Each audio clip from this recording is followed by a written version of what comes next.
ini kita ditemani oleh Ketua Kongres Aksara Jawa yang pertama itu Mas Setyo Amrih Prasojo, pakar IT dari Sego Jabung yaitu Mas Arif Budiarto, dan font designer dari Geng Cobra yaitu Mas Joko Elisanto. Nah, di sini kita akan membahas tentang ada beberapa hal yang perlu kita diskusikan. Yang pertama yaitu tentang tadi yang masih hangat setelah mengadakan FGD kedua dari pihak Pandi, ternyata ada sedikit miskomunikasi, yaitu adanya aksara I pendek dan I panjang yang ternyata ada 3 varian yang masing-masing sudah mempunyai slot di dalam Unicode. Nah, untuk yang pertama kita mohonkan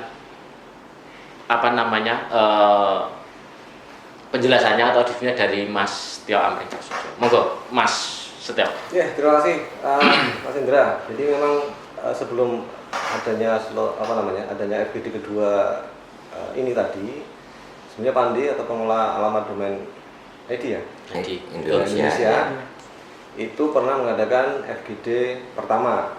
Nah, di FGD pertama itu dulu untuk menentukan apa sih yang kita gunakan untuk alamat domain ID kita yang beraksara Jawa. Nah, ini buat teman-teman yang mungkin belum tahu, tim Kongres Aksara Jawa, Dinas Kebudayaan Daerah Istimewa Yogyakarta, kemudian bekerja sama dengan teman-teman komunitas, dan di sini yang mengeksekusi adalah Pandi, itu pengen mengajukan domain aksara Jawa di internet. Nah, untuk teknisnya nanti seperti apa mungkin Mas Arif yang akan menyampaikan panjang lebar. Tapi yang jelas, apa yang disampaikan Mas Indra tadi, kemarin ada sedikit kendala ketika kita mengajukan karakter aksara I untuk penulisan .ina. Ya, karena disepakati di awal kita menggunakan ina. Itu ternyata yang tercover atau yang tercatat di proposal itu adalah ketika dicek oleh ICANN itu munculnya I panjang. II ditulis dalam slot Unicode II, dan ketika kita cek ulang sama teman-teman ternyata memang yang masuk adalah karakter A987, dan itu memang untuk karakter I panjang. Padahal yang kita mau adalah A986. Ya, ada juga karakter I pendek yang itu digunakan zaman Kawi atau zaman Jokuno itu di A985, tapi karena tidak begitu familiar sehingga kita tidak coba untuk usulkan. Kita wacanakan yang A986.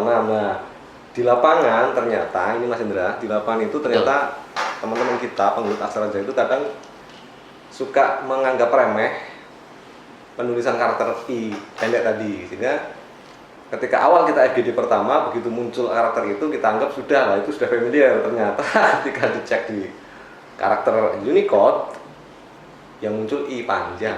Nah, kemarin akhirnya disepakati untuk mereview ulang. Tadi di FGD kedua hanya kita sepakati untuk penggunaan domain internet aksara Jawa yang akan kita ajukan ke ICANN adalah slot karakter A986.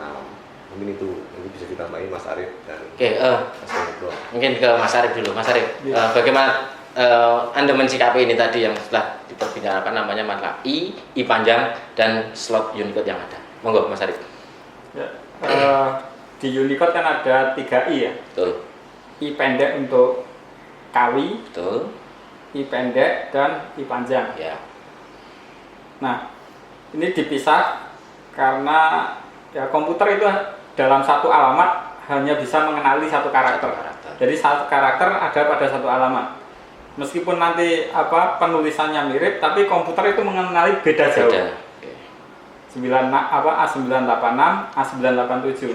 Secara visual mirip, tapi komputer itu mengenalinya itu beda jauh. Jadi yang ini 86, yang itu 87. Ya udah, yang 86 ya itu meski nanti stylenya mau dibikin beda oleh pembuat font, dari font A, B, C dan sampai Z atau sampai banyak pun, komputer mengenalinya tetap I pendek. Yang satunya itu tetap I panjang. Ini kasus seperti yang kalau di ANSI ya. Secara visual kita melihatnya itu sebagai aksara Jawa, tapi komputernya itu nggak mau. Jadi pagi wes aksara Jawa secara visual kita menipu mata kita lah. Jadi secara visual itu udah aksara Jawa. Tapi komputernya itu nggak mau. Nggak mau kalau itu. Nah, itu di sistem tersimpannya aksara Latin. Jadi itu sebenarnya sangat penting untuk di digital ya. Betul, betul. Jadi kalau sampai meleset, Ya udah nggak mau. nggak Harusnya mau. Jadi satu kalau kamar satu karakter. Oke. soalnya komputer itu kan nyimpennya angka. Betul. Simbol-simbol itu ya. Jadi Alamat. sebenarnya kan semua sistem digital dia cuma mengenalinya 1 dan 0, dia biner kan. A986 kalau dibinerkan kan juga bisa, tapi terlalu panjang. Terus heksadesimal itu kan hasil kompres dari biner. Jadi ada 8 digit biner jadi 1 heksa. Jadi 1 digit heksa. Nah, komputer mengenalinya seperti itu. Kalau ada beda sedikit heksa desimal binernya kan beda. Komputer nggak mau. Oke. Gitu. Memang harus sama itu ya, Harus sama apa yang persis. disesuaikan harus yang sudah terjadi Iya. tadi ya. Oke, kita ke Mas Joko dulu selaku penggiat dan font designer Praktisi. praktisi Gerbang di Praja. lapangan yang apa namanya gerbang punggawnya gerbang praja.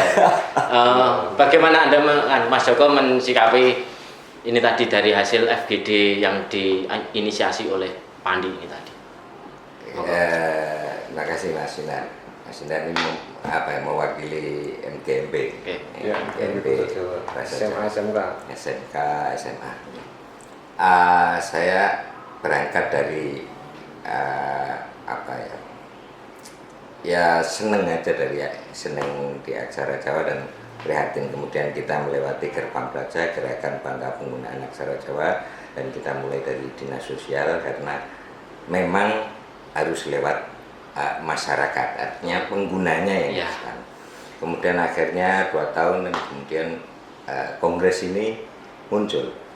Ketika sudah sampai kongres kemudian baru kita permasalahan yang sebenarnya diutarakan sama Mas Setio sama Mas Arif bahwa era ke depan adalah era digital. Nah, maka kemudian kita dengan Pandi dan semuanya yang berbau digital, aksara Jawa harus dimasukkan ke sana. Bagi kita pengguna, memang selama ini saya sendiri masih banyak di ANSI, dan ANSI tadi sebenarnya memang aksara A, B, C yang itu miliknya ABC sebenarnya, kita hanya numpang. Tapi memang jembatannya menuju ke Unicode adalah memang dimulai dari itu, karena kita masyarakat tidak pernah tahu apa itu Unicode, kemudian bahkan kita menulis di komputer aja ya masih gampang mengenali ya. Artinya karena kita belum aware dengan Unicode. Tapi ke depan kan kita harus begitu. Kalau tidak nanti ya bentuknya kotak-kotak. Tanda tanya. Kotak-kotak. Gambar teks hilang. Tapi sebagai pengguna bahwa nanti yang harus dipahamkan pada masyarakat adalah tumpang tindihnya pemahaman karena mungkin belum tahu Betul. Iya. apa itu Unicode, apa itu ANSI. ANSI dan lain-lain. Bahkan ketika aksara Jawa ini sudah didaftarkan Unicode, orang berpikirnya Unicode itu tata tulis. Benar.